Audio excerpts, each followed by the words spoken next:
اعوذ باللہ من الشیطان الرجیم بسم اللہ الرحمن الرحیم الحمد للہ رب العالمین والصلاة والسلام علی رسولہ النبی الکریم۔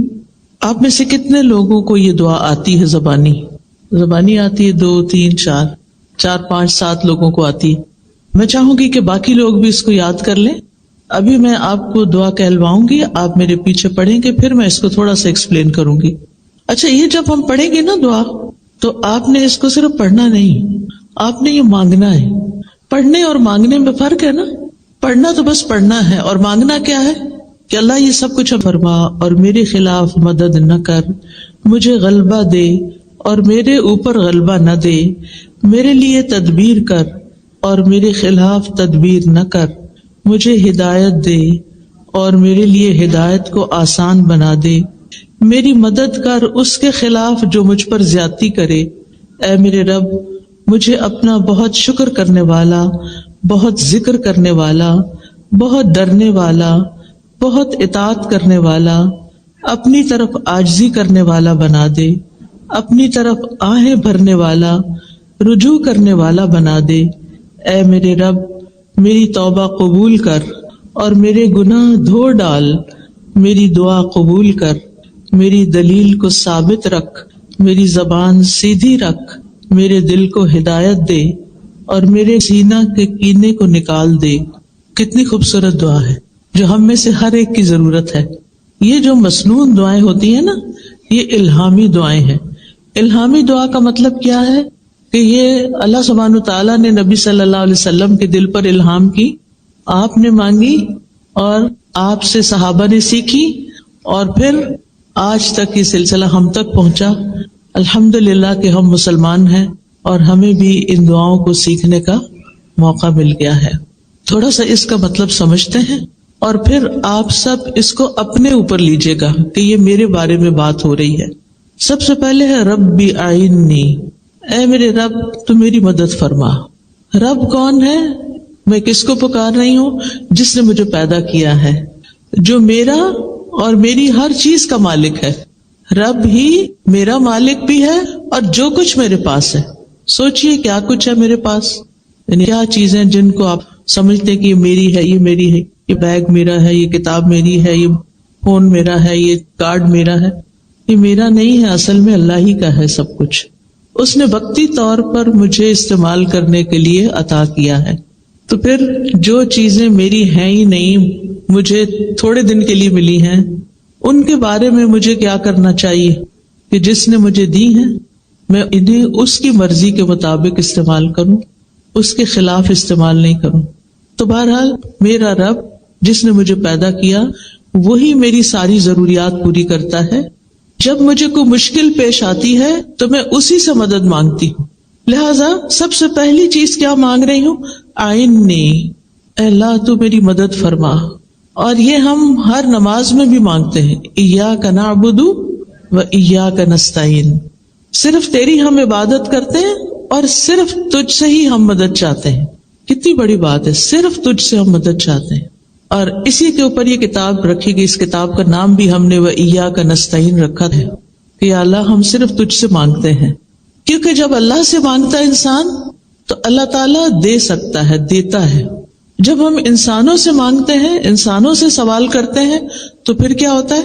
یا تو انسانوں کے پاس ہوتا ہی نہیں، یا انسانوں کے پاس ہوتا ہی نہیں، اور یا پھر ہوتا ہے تو دیتے نہیں۔ تو پھر کیا ہوتا ہے؟ فرسٹریشن ہوتی ہے نا کہ ہے اور وہ دے نہیں رہے۔ جب کسی کے پاس کچھ ہوتا ہے اور وہ آپ کو دیتا نہیں تو آپ کو کیسا لگتا ہے؟ جب کہ وہ میری ضرورت ہوتی ہے تو پھر میرے دل پہ کیا گزرتی ہے؟ مثلاً آپ کو کچھ خریدنا ہے اور بہت ضروری خریدنا ہے، اور آپ کے ہسبینڈ افورڈ کر سکتے ہیں، لیکن وہ آپ کو کچھ دیتے نہیں، کچھ جیب خرچ نہیں دیتے، پاکٹ منی نہیں دیتے، کچھ ضرورت کے پیسے نہیں دیتے، تو آپ کے دل پر کیا گزرتی ہے؟ کیا گزرتی ہے؟ دل دکھتا ہے، زیادہ دکھتا ہے نا، بہت زیادہ۔ اور پھر ہم اس کی شکایت کس کو کرتے ہیں؟ نہیں، اللہ تعالیٰ کو کوئی نہیں کرتے۔ یہی تو ہماری مشکل ہے، ہم اپنی فرینڈز کو کرتے ہیں، سب سے پہلے تو اپنی امی سے کرتے ہیں، میرا ہسبینڈ ایسا ہے ایسا ہے ایسا ہے، بہت ہی خراب انسان ہے، امی کے دل میں ہسبینڈ کی محبت پیدا ہو جاتی؟ نہیں، وہ آپ کے ہسبینڈ کو ڈس لائک کرنا شروع کر دیتے ہیں. آپ تو دکھی تھے ہی، آپ نے ان کو بھی کیا کر دیا؟ دکھی کر دیا. کیا مسئلہ حل ہو گیا؟ کوئی فائدہ ہوا یا کچھ نقصان ہوا؟ نقصان ہوا، کیونکہ آپ کے پیرنٹس کے دل سے آپ کے ہسبینڈ کی محبت بھی عزت بھی چلی گئی. اب وہ جب اس کو دیکھیں گے تو کس نظر سے دیکھیں گے؟ نفرت سے دیکھیں گے. یہ میری بیٹی کو تنگ کر کے رکھے ہوئے. اور پھر معاملہ یہاں تک نہیں ہوتا، بعض اوقات معاملہ اور آگے بڑھ جاتا ہے اور وہ بیٹی کو کیا کہتے ہیں؟ تم ہماری بیٹی ہو، ہمیں اللہ نے بہت کچھ دیا ہے، ہم تمہیں دیں گے سب کچھ، جو تم چاہتے ہو واپس آ جاؤ. اور وہ واپس بلانے لگتے ہیں. آپ کو معلوم ہے کہ اس وقت کچھ ملکوں میں طلاق کی ریشو 80 سے 90% تک جا پہنچی ہے. ادھر شادی ہوتی ہے، ادھر لڑائی جھگڑے فساد فتنہ اور آپس میں اختلاف، بچے بھی پس رہے ہیں، خود بھی پس رہے ہیں. بات کیا تھی؟ شروع میں غلطی ہو گئی، ہسبینڈ نے بات نہیں مانی، ہسبینڈ کی شکایت پیرنٹس سے کی، دوستوں سے کی، ادھر کی ادھر کی، اور کبھی کبھی پولیس بھی بلا لی، کیونکہ یہاں وہ بہت آسان ہے. کیا پولیس نے آ کے مسئلہ حل کر دیا؟ آپ کو شیلٹر مل گیا، وہ گھر سے زیادہ اچھی جگہ تھی. کیا خیال ہے؟ وہ گھر سے زیادہ اچھی جگہ ہے شیلٹر. آپ کے بچے ایک اچھے اسکول میں پڑھ رہے تھے، لیکن آپ کی ہسبینڈ سے لڑائی ہو گئی اور آپ نے گھر چھوڑ دیا. اب آپ کے بچوں کو کون پڑھائے گا؟ وہ ایک پرائیویٹ اسکول میں جاتے تھے، ان کا فیوچر بہت روشن تھا، لیکن آپ کے لیے ہسبینڈ کی بے رخی یا اس کی جو سٹنجینس تھا یا اس کا نہ دینا تھا، وہ آپ سے برداشت نہیں ہوا. لہذا مسائل حل نہیں ہوئے، مسائل کی شکل بدل گئی. مسائل حل کرنے چاہیے. اگر کوئی شخص، مثلا میں ہسبینڈ پہ بات کروں گی، اگر ہسبینڈ تنگ کرتا ہے، نہیں دیتا، اس کی شکایت کس سے کرنی چاہیے؟ اللہ تعالیٰ سے. کیوں؟ کیونکہ اس کا دل، اس کا مال، اس کا سب کچھ اس کے ہاتھ میں، اس کا مالک اللہ ہے. کیا دل بدلتے ہیں کہ نہیں بدلتے؟ بدلتے ہیں. برے لوگ اچھے بھی بن جاتے ہیں اور کبھی اچھے لوگ برے بن جاتے ہیں. اور آپ نے کچھ لوگوں کو یہ کہتے ہوئے بھی سنا ہوگا کہ میرے ہسبینڈ سب کے ساتھ بہت اچھے ہیں، اپنے بہن بھائیوں کو بھی بہت دیتے ہیں، بچوں کو بھی دیتے، ان کی بھی عیش کرواتے ہیں، مجھے کچھ نہیں دیتے. آپ کے لیے ایک امتحان ہے، آپ کے لیے ایک آزمائش ہے، واقعی آزمائش ہے، بہت تکلیف دہ ہے. جس شخص کو اللہ نے آپ کا قوام بنایا تھا، جس کے ذمے لگایا تھا کہ وہ آپ کی ضرورت پوری کرے، لیکن وہ نہیں کر رہا، اور آپ کے لیے یہ چیز بہت مشکل ہوگی برداشت کرنا، لہٰذا آپ اس کے ساتھ نہیں رہنا چاہتے. ٹھیک ہے، وہ آپ کی چوائس ہے، لیکن آپ نے وہ نسخہ نہیں استعمال کیا، ابھی وہ رستہ نہیں دیکھا، وہ کام نہیں کیا جو آپ کو کرنا تھا آخری حد تک جانے سے پہلے، اور وہ تھا اللہ سبحانہ و تعالی سے رجوع کرنا، اللہ سبحانہ و تعالی کی مدد لینا، اللہ سبحانہ و تعالی سے تعلق قائم کرنا.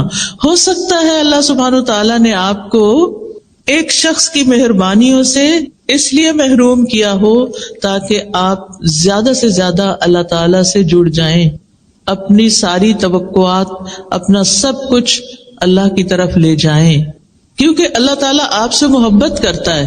آپ کہیں گے یہ عجیب بات ہے، اللہ تعالیٰ محبت کرتا ہے تو پھر مجھے زیادہ دینا، پھر تھوڑا کیوں دیتا ہے، یا مجھے دلواتا کیوں نہیں لوگوں سے. آپ کو پتا ہے کہ سب سے بڑی آزمائش کس پہ آتی ہے؟ انبیاء پہ آتی ہے، کیونکہ اللہ تعالیٰ ان سے بہت محبت کرتا ہے.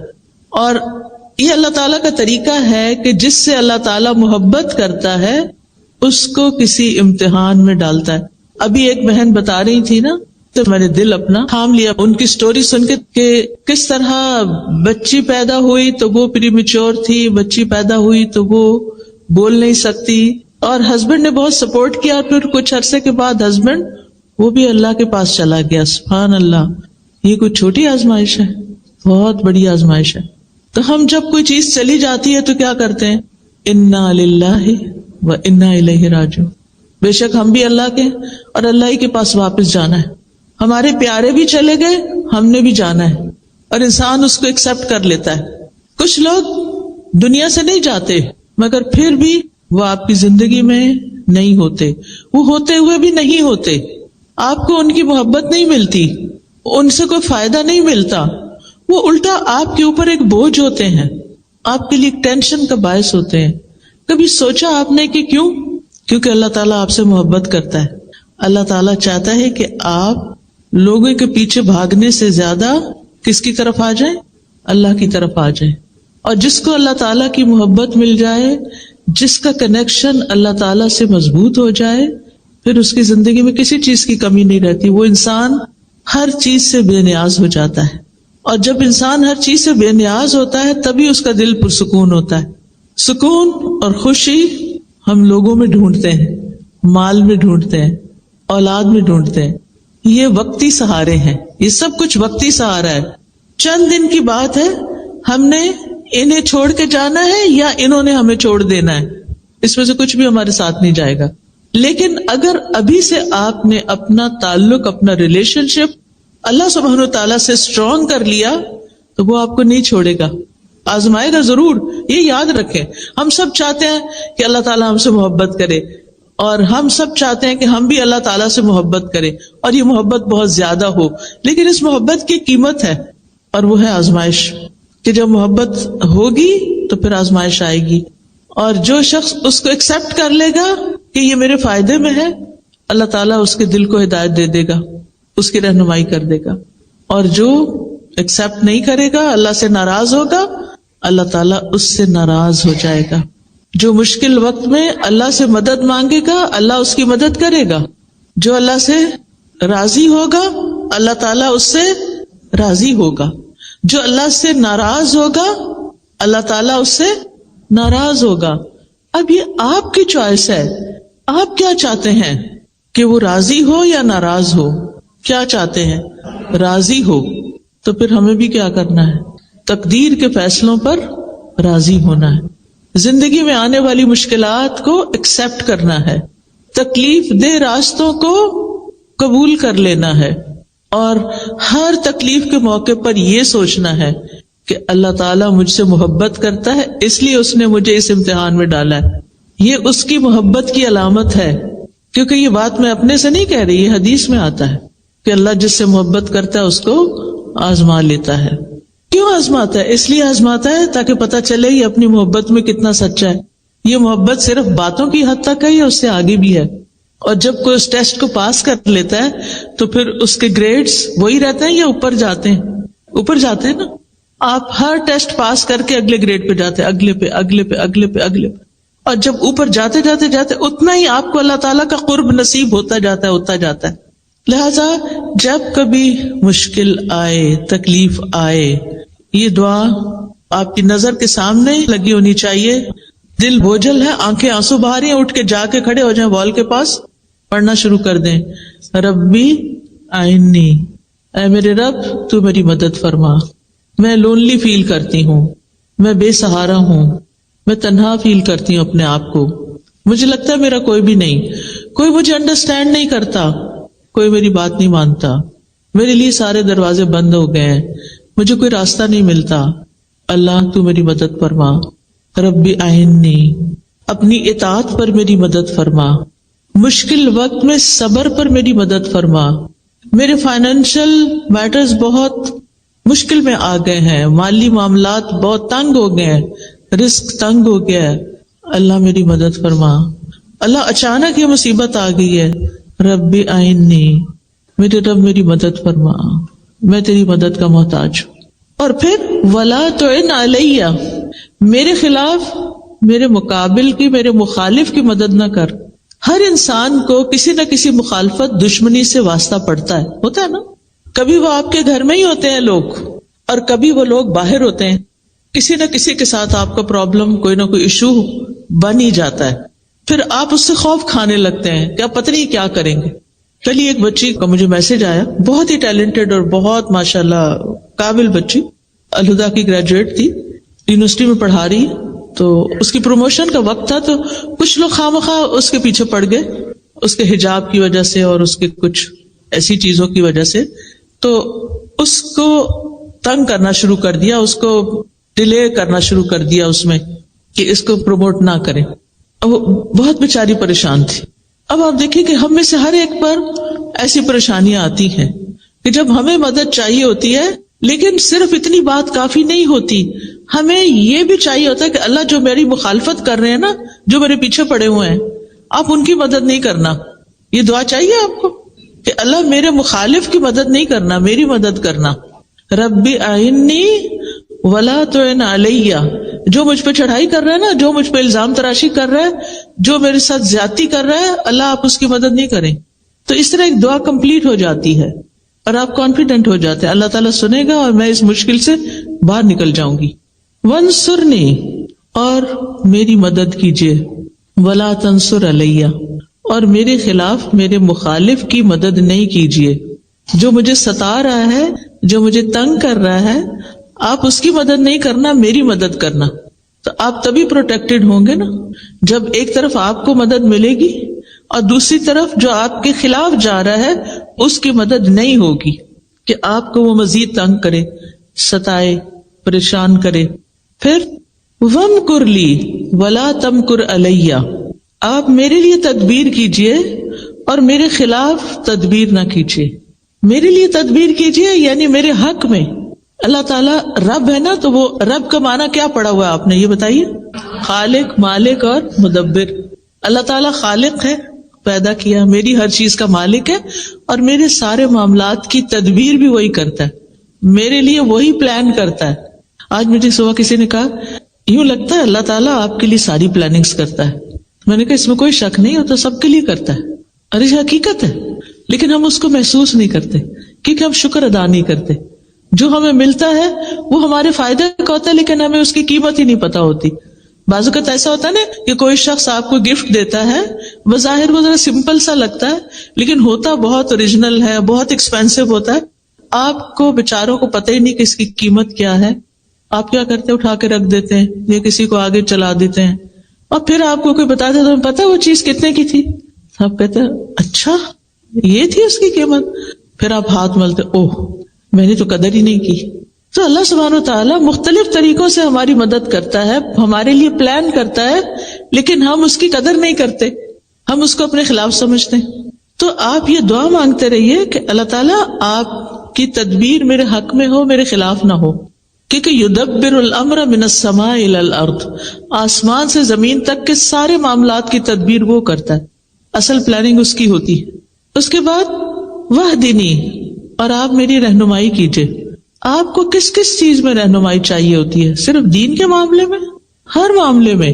مثلا اس کورس میں آپ نے داخلہ لیا جس میں آپ نے گریجویٹ کیا، ہو سکتا ہے آپ کے وہم و گمان میں بھی نہ ہو، آپ کو خیال بھی نہ ہو، اور اچانک کہیں سے کسی نے بتا دیا اور آپ بس ایسے ہی چلے آئے اور پھر آپ کو اللہ کی کتاب کی سمجھ مل گئی. تو یہ کس نے گائیڈ کیا تھا؟ اللہ نے اصل میں کیا تھا، اور کسی کو بھیجا تھا آپ کی رہنمائی کے لیے کہ وہ آپ کو کنونس کر لے کہ یہ کر لو. لیکن ہم اس کو بلیسنگ نہیں سمجھتے کہ کسی نے مجھے بتایا، بلکہ بعض اوقات ہم اوفینڈ ہو جاتے ہیں. میرے اندر تمہیں کیا کمی نظر آتی ہے کہ تم مجھے کہتی ہو کہ کورس کر لو، قرآن پڑھ لو، تم بھی پڑھ لو، تم بھی پڑھ لو. آئی ایم پرفیکٹ، میں سب ٹھیک ہے، میرا کچھ مجھے مشکل نہیں. کیونکہ اللہ تعالیٰ کی رہنمائی بعض اوقات دل میں آتی ہے ڈائریکٹ، بعض اوقات کوئی انسان آ کے بتاتا ہے، بعض اوقات ہم کسی کتاب سے کوئی چیز پڑھتے ہیں تو ہمیں سبق مل جاتا ہے، بعض اوقات ہم کوئی لیکچر سن رہے ہوتے ہیں اور اس میں ہمیں رہنمائی مل رہی ہوتی ہے. اللہ تعالیٰ کی رہنمائی دینے کا، گائیڈنس دینے کا مختلف طریقہ ہوتا ہے، ہم نہیں سمجھتے کہ یہ چیز ہمارے لیے کتنی ویلیوبل ہے. تو ہم یہ مانگتے رہے کہ اللہ تعالیٰ آپ مجھے ہدایت دیجیے.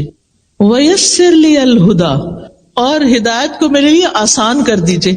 جو راستہ میرے لیے صحیح ہے، میرے لیے اس راستے پہ چلنا اور منزل تک پہنچنا آسان ہو جائے. لندن کی ٹریفک تو لندن والوں کو خوب پتا ہے. جو ہی گاڑی میں بیٹھتے ہیں تو دعا کرتے ہیں کہ اللہ راستہ آسان ہو، ٹریفک نہ ملے، ٹائم پر پہنچ جاؤں. تو زندگی صرف ٹریفک کی مشکل نہیں ہے، بلکہ اس میں بہت ساری اور چیزیں بھی ہیں جس کے لیے آپ کو ہدایت میں آسانی چاہیے کہ اللہ تعالیٰ میرے لیے اس راستے کو، زندگی کے راستے. اچھا، ہدایت کا معنی بھی آپ کو میں نے کئی دفعہ قرآن مجید میں ایکسپلین کیا ہوا ہے. اس میں ایک آتا ہے راستہ دکھانا، دوسرا ہے اس پر چلانا، اور تیسرا ہے منزل تک پہنچانا. تو اللہ سبحانہ تعالیٰ سے ہم دعا کرتے ہیں کہ یا اللہ جو چیز ہمارے حق میں بہتر ہے وہ ہمیں دکھا بھی دے، پھر اس کو لینے کے لیے چلا بھی دے، اور پھر ہم اس کو کمپلیشن تک لے کے جائیں جیسے آپ لوگ آج لے کے بیٹھے ہوئے. یہ صرف اللہ کی توفیق سے ہوا ہے کہ آپ نے اپنے کورسز مکمل کر لیے، پورے قرآن کو پڑھ لیا یا جس حدیث کو پڑھ لیا، جو بھی آپ نے ارادہ کیا اللہ نے آپ کو یہاں تک پہنچا. یہ دراصل کیا تھی؟ اللہ کی دی ہوئی رہنمائی تھی جو آسانی ہوئی آپ کے لیے، مشکلات کے باوجود آسانی ہو گئی.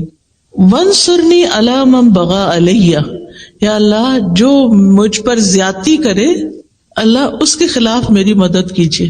بغاوت بغی سے ہے، بغی کا مطلب ہے سرکشی کرنا. آج کل تو اور کون سرکشی کرے گا، اپنی اولاد ہی کافی ہے سرکشی کرنے کے لیے، ہے یا نہیں؟ کوئی جگہ ایسی نہیں جہاں میں گئی ہوں اللہ کے اذن سے اور مجھے یہ مسئلہ نہ بتایا گیا ہو کہ بچے بات نہیں مانتے، ٹین ایجرز بات نہیں مانتے، بڑے بچے ہاتھوں سے نکل گئے ہیں، بڑے ہوں یا چھوٹے ہوں. کل میرا پوتا مجھ سے ملنے کے لیے آیا تو میں اس کی سارا جائزہ لے رہی تھی، کرتا کیا، اس چیز کو پکڑ، اس کو چھیڑ، جس چیز سے روکے. وہ پہلے یہ ہوتا تھا کہ وہ منع ہو جاتا تھا، اب ریزسٹ کرتا ہے کہ نہیں یہ چاہیے مجھے. اور اسی طرح پانی کا جگ رکھا ہوا تو اس نے پکڑا تو میں نے کہا میں لے لیتی ہوں اس سے. اتنے زور سے اس نے مجھ سے کھینچا کہ میرے ہاتھ سے چھوٹنے لگا تھا سب کچھ. تو میں نے کہا 1 سال چند مہینے کا بچے میں اتنی اللہ نے طاقت رکھی ہے اور اس طرح اس کے اندر ریزسٹنس ہے، اللہ اس کو نیک بنائے اور ہدایت پر رکھے اور یہ طاقت ہدایت پر استعمال ہو.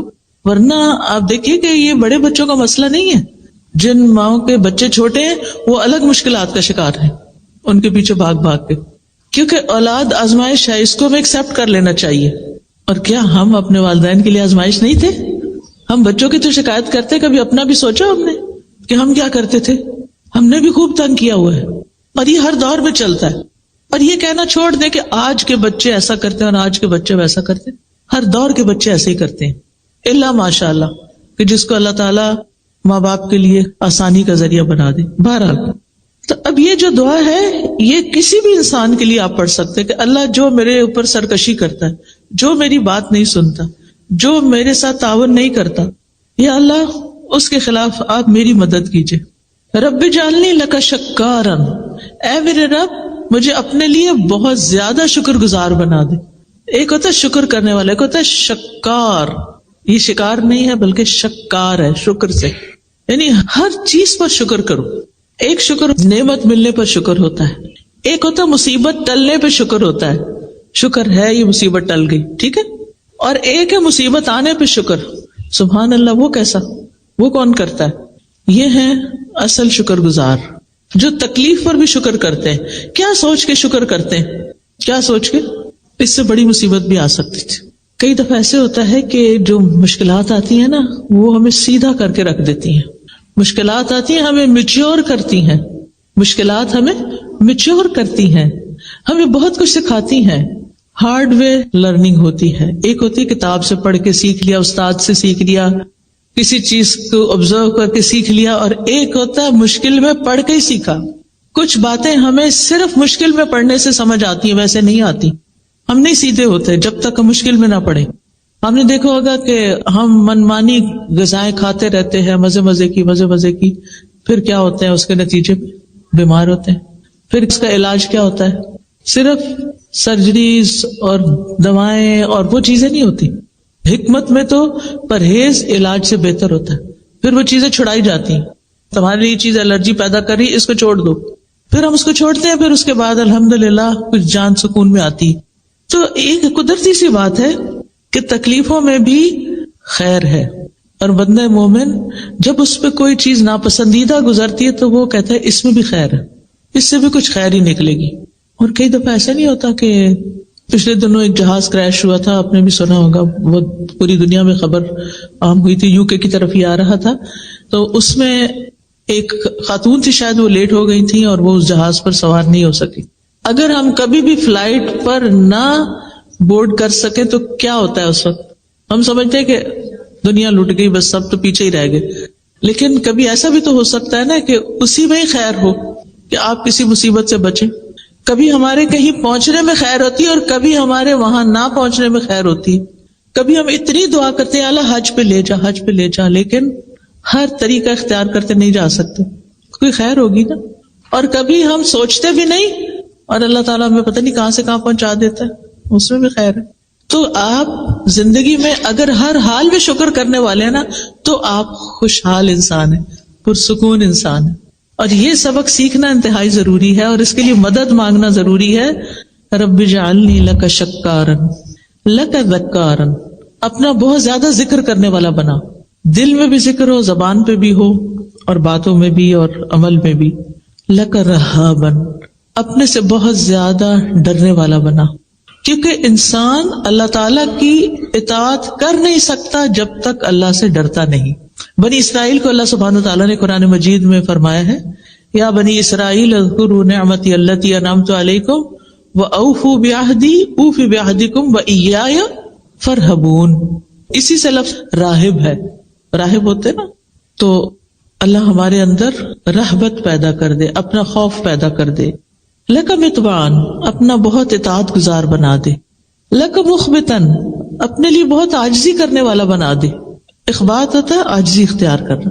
اللہ میں آپ کے آگے جھکی رہوں، آپ کے سامنے سرکشی نہ کروں.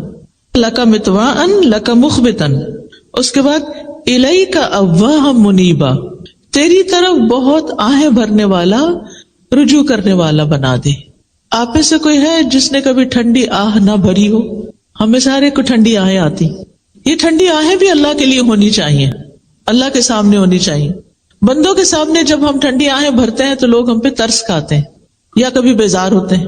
اور جب یہ آہیں اللہ کے آگے بھری جاتی ہے اور رات کے پچھلے پہر پہ اور اپنی تکلیف اللہ کے سامنے رکھ کے رو کے آہیں بھری جاتی اور اللہ کی طرف رجوع کیا جاتا ہے تو مسائل حل ہونے لگتے ہیں. لیکن جب لوگوں کے سامنے روتے ہیں ہم اور آہیں بھرتے ہیں تو مشکلات حل نہیں ہوتی، بلکہ کبھی کبھی ہم ان کی نظروں سے بھی گر جاتے ہیں. آگے ہے ربی تقبل توبتی، اے میرے رب میری توبہ قبول کر لے. کیونکہ دعاؤں کی قبولیت کے لیے گناہوں کی بخشش ضروری ہوتی ہے. یعنی یہ میرے اندر سے میل کچیل نکلے سارا، آپ مجھے معاف کر دیں، میری توبہ قبول کر لیں، تو یہ رکاوٹ دور ہو جائے گی اور میری دعا قبول ہو جائے گی. وغسل حوبتی، اور میرے گناہوں کو دھو ڈال. واجب دعوتی، اور میری دعا قبول کر لے. وثبت حجتی، اور میری دلیل کو جما دے، یعنی میری دلیل ثابت ہو جائے. کئی دفعہ ایسے ہوتا ہے نا کہ آپ بالکل جسٹیفائڈ ہوتے ہیں، حق پر ہوتے ہیں، آپ کی بات 100% درست ہوتی ہے، لیکن وہ دوسرے پر کوئی اثر ہی نہیں کر رہی ہوتی. کبھی ایسا ہوا؟ آپ ایک طریقے سے سمجھانے کی کوشش کرتے ہیں، دوسرے طریقے سے سمجھانے کی کوشش کرتے ہیں، لیکن کوئی سمجھ کے نہیں دیتا. اللہ سے مانگیے، اللہ جو دلیل میں کسی کو دوں، جو میں حجت پیش کروں، لوگ اس کو مان جائیں، میری بات سن لیں، ایکسپٹنس ہو. وسدد لسانی، اور میری زبان کو درست کر دے، یعنی میری زبان جو بات کہے وہ کیسی کہے؟ بالکل درست. وسدد لسانی، کیونکہ آپ دیکھیے جب انسان بات صحیح نہیں کرتا نا، قرآن مجید میں اللہ تعالیٰ کا حکم ہے نا، یا ایھا الذین آمنوا اتقوا اللہ وقولوا قولا سدیدا، اے لوگوں جو ایمان لائے ہو اللہ کا تقوی اختیار کرو اور درست بات کہو. جو اللہ سے ڈرتا ہے وہ صحیح بات کرتا ہے. اچھا کچھ لوگوں کی عادت ہوتی ہے باتوں کو گھما پھرا کے کرتے ہیں، آپ کو سمجھ نہیں آتی یہ کیا کہنا چاہتے ہیں. آپ کو کبھی پریشانی ہوئی ایسے لوگوں سے معاملہ کر کے؟ یعنی بات کچھ ہوتی ہے اور آپ کو پتہ نہیں کہاں لے جاتے ہیں، پھر وہاں سے گھما کے پھر واپس لاتے ہیں. آپ یا وہاں اٹک جاتے ہیں یا اس کو سمجھ نہیں پاتے، سمجھ ہی نہیں آتی کیا کہہ رہے ہیں. خاص طور پر دین پڑھنے والے، دین سکھانے والے، ان کی زبان کی درستگی بہت ضروری ہے کہ بات کو صحیح انداز میں کرے تاکہ وہ دوسرے کے دل میں جا کے اترے.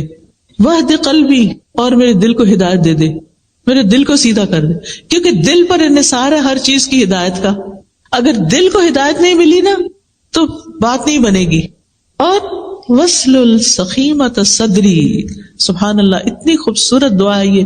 اللہ میرے دل کے اندر جو کینہ ہے نا آپ اس کو باہر نکال دیں، اس کو کھینچ کے باہر نکال دیں. سل کا مطلب عربی میں ہوتا ہے کھینچ کے نکالنا، آپ اس کو باہر کر دیں. اچھا اب آپ دیکھیے کینہ کیا ہوتا ہے. جب کوئی آپ کو تنگ کرتا ہے، جب کوئی آپ کو اذیت دیتا ہے تو آپ کے دل میں اس کے خلاف نفرت پیدا ہوتی ہے. اور ہو سکتا ہے کہ یہ نفرت بعض اوقات آپ کو اپنے گھر والوں سے ہو، یا اپنے سسرال سے ہو، یا اپنی ورک پلیس پر، اپنی جاب پر کسی سے ہو. اب جب یہ سخیمہ، یہ میل ہے نا، سخیمہ میل ہے، یہ میل، یہ کینہ آپ کے دل کے اندر ہوتا ہے، بتائیے چین آتا ہے؟ صرف اتنا بتا دیجیے. دل میں کڑھن ہو، جلن ہو، انتقام کا جذبہ ہو کہ میں نے اس سے بدلہ لے کے ہی چھوڑنا ہے، اور آپ وہی پلاننگ کرتے رہے ہر وقت، میں اس کو کہاں کاٹوں، کہاں اس کا پیچھا کروں، تو نتیجہ کیا ہوتا ہے پھر؟ آپ پروڈکٹیو نہیں رہتے. آپ کو اللہ نے جو طاقت دی ہے، قابلیت دی ہے، ذہانت دی ہے، پوٹینشیل بہت کچھ کرنے کا، وہ کیا ہوتا ہے؟ سب ضائع. کیونکہ آپ دل کی کڑھن کا شکار ہیں، دل کے اندر، صدر کے اندر کینہ ہے، میل ہے. آپ دیکھیں قیمتی سے قیمتی کپڑے کی اگر میل نہ نکلی ہوئی ہو تو کیسا لگتا ہے؟ کسی بھی چیز کی، کوئی بھی چیز آپ دیکھیں جو میلی ہوتی، چاہے فلور ہو، کارپٹ ہو، برتن ہو، اچھا نہیں لگتا. اور اگر یہ میل دل کے اندر گھسی ہوئی ہے تو پھر آپ کو سکون نہیں آ سکتا، آپ خوش نہیں رہ سکتے. آئینہ ہے نا دل، کہتے ہیں نا دل کو آئینہ. آئینہ کس کو کہتے ہیں؟ میرر کو، شیشے کو. ٹھیک ہے، تو آئینہ گدلا ہو تو اچھا لگتا ہے یا چمکتا ہو تو اچھا لگتا ہے؟ آئینے میں اگر چھوٹی سا بھی اسپاٹ بھی لگا ہو نا تو کیا ہوتا ہے؟ وہ چپتا رہتا ہے. کھانا کھا رہے ہیں نا، کہیں ہاتھ لگ گیا نا، اچھا کھانا کھا رہے ہیں، دھیان بس وہیں جا رہا ہے، گلاس گندا ہے، گلاس گندا ہے، گلاس گندا ہے. آپ اس سے چھٹکارا نہیں پا پاتے. جو لوگ صفائی پسند ہوتے، جو نہیں ان کو نہیں پرواہ، وہاں سب چلتا ہے. تو اب آپ نے کیا کرنا ہے کہ اللہ میرے دل کو اتنا صاف کر دے، شفاف کر دے، آئینہ چمک اٹھے، اور میں ایک پرسکون زندگی بسر کروں. تو یہ تھی آج کی دعا. یہ چند مثالیں میں نے آپ کو دی ہیں، لیکن باقی آپ اپنی زندگی کو اس سے ریلیٹ کریں کہ کہاں کون سی چیز آپ کی ضرورت ہے. کوئی بھی مسئلہ پیش آیا ہے، آپ دکھی ہیں، غمگین ہیں، پریشان ہیں، دعا نہیں یاد، اسی لیے کارڈ ساتھ دیا ہے، نہیں یاد، یاد کر لیں.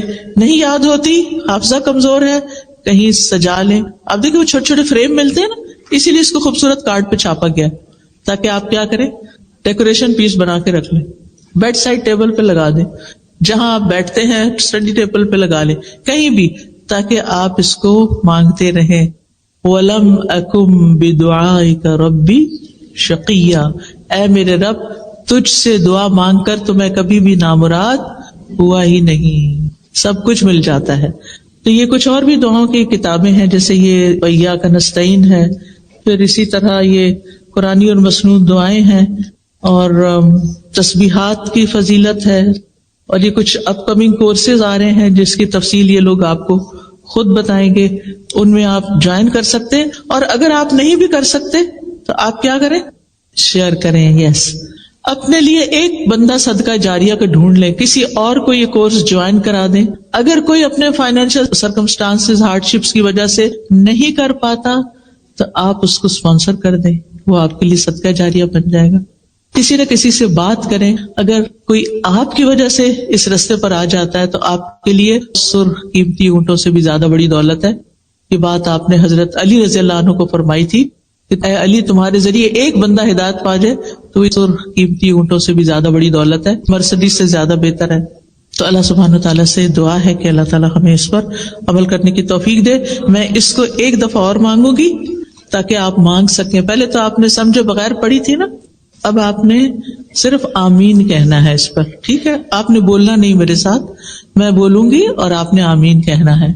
رب اعنی ولا تعن علی وانصرنی ولا تنصر علی وامکر لی ولا تمکر علی واہدنی ویسر لی الہدی وانصرنی علی من بغى علی رب اجعلنی لک شکارا لک ذکارا لک رہابا لک مطواعا لک مخبتا الیک اواہا منیبا رب تقبل توبتی واغسل حوبتی واجب دعوتی وثبت حجتی وسدد لسانی واہد قلبی واسلل سخیمۃ صدری آمین۔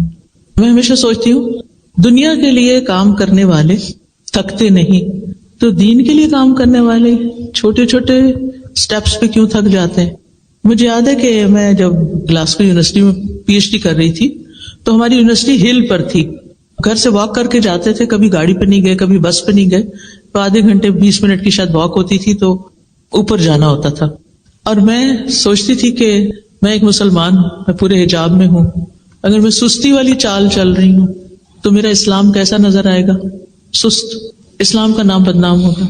مجھے ان سے بھی آگے جانا ہے، تو میں انتہائی تیز واک کر کے جاتی تھی۔ پھر یہ تھا کہ اس وقت تیمیہ پیدا ہونے والی تھی، میں پریگننٹ ہو گئی، اب وہ دن بدن جسم بھاری ہوتا جا رہا تھا، بوجھ بڑھتا جا رہا تھا اور واک تھوڑی سی کم ہو رہی تھی، لیکن پھر بھی آخری دم تک میں نے بھرپور کوشش کی کہ میری چال میں سستی نہ آئے۔ میں سوچتی تھی ان کے پاس تو ایمان نہیں، جن کے بیچ میں چل رہی، ان کے پاس ایمان نہیں، یہ تو اللہ کو نہیں پہچانتے، یہ تو کسی دین کو نہیں جانتے، تو مجھے اگر ان سب چیزوں کی پہچان ہے تو مجھے ان سے زیادہ محنت کرنی چاہیے۔